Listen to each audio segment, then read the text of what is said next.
हवामान बदलांवर वैज्ञानिक मूल्यांकन प्रदान करणारी आंतर सरकारी संस्था कोणती आहे, जी धोरणे विकसित करण्यास मदत करते? आंतर सरकारी हवामान बदल पॅनल. जगातील पहिला आंतरराष्ट्रीय करार कोणता, जो ओझोन वायूच्या ऱ्हासासाठी जबाबदार असलेल्या पदार्थांचे उत्पादन आणि वापर टप्प्याटप्प्याने बंद करण्यावर लक्ष केंद्रित करतो? Montreal protocol. कोणता करार विशेषतः जैविक विविधतेच्या संवर्धनासाठी आणि घटकांच्या शाश्वत वापरासाठी आणि आनुवांशिक संसाधनांच्या वापरामुळे मिळणाऱ्या फायद्यांच्या न्याय वाटपासाठी आहे?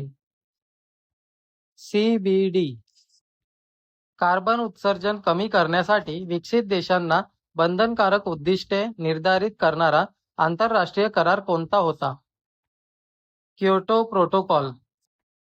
हवामान बदलाचा सामना करण्यासाठी 2015 मध्ये स्वीकारलेला आंतरराष्ट्रीय करार कोणता, ज्यात जागतिक तापमानवाढ 20 सेल्सिअस पेक्षा खाली ठेवण्याचे आणि 1.50 सेल्सिअस पर्यंत मर्यादित ठेवण्याचे उद्दिष्ट आहे? पॅरिस करार. बेसेल करार कशाच्या आंतरराष्ट्रीय हालचालींवर नियंत्रण ठेवतो? धोकादायक कचरा.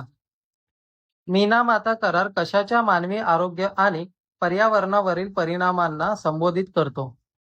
पारा. कचरा व्यवस्थापनामध्ये म्हणजे 3R संकल्पनेचा योग्य क्रम कोणता आहे? कमी करा, पुन्हा वापरा आणि पुनर्वापर. वापरलेल्या वस्तूंना नवीन उत्पादने तयार करण्यासाठी कच्च्या मालात रूपांतरित करण्याच्या प्रक्रियेला काय म्हणतात? पुनर्वापर. घरातील ओल्या कचऱ्याचे आणि सेंद्रिय कचऱ्याचे नैसर्गिकरित्या विघटन करून खत तयार करण्याच्या पद्धतीला काय म्हणतात? कंपोस्ट खत निर्मिती.